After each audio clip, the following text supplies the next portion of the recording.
Hard hats are still at construction sites in Chattanooga, but some construction workers aren't. Construction experts say there's fear within their workforce for showing up to work sites like these because of an increase of ICE enforcement.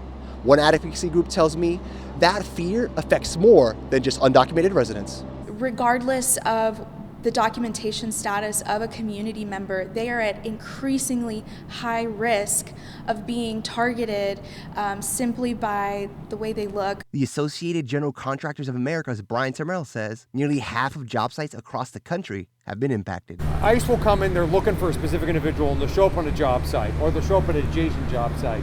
And then a percentage of the workforce doesn't show for 3 or 4 days because they're worried. Termel says the answer to the worker shortage is simpler than you think. The answer, obviously, is invest in domestic workforce development, allow more people to lawfully come to the country. No one benefits from having undocumented workers.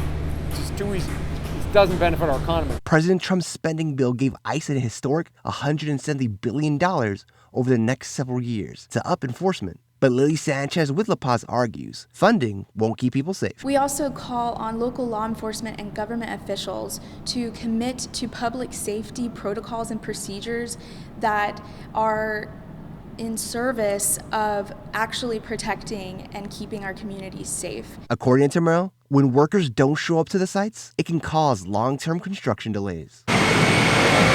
We've kind of starved our domestic workforce development.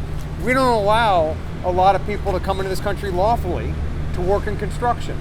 But we want to build a lot of things because they're important pieces of economic development. In Chattanooga, Ray Collado, Nation Line.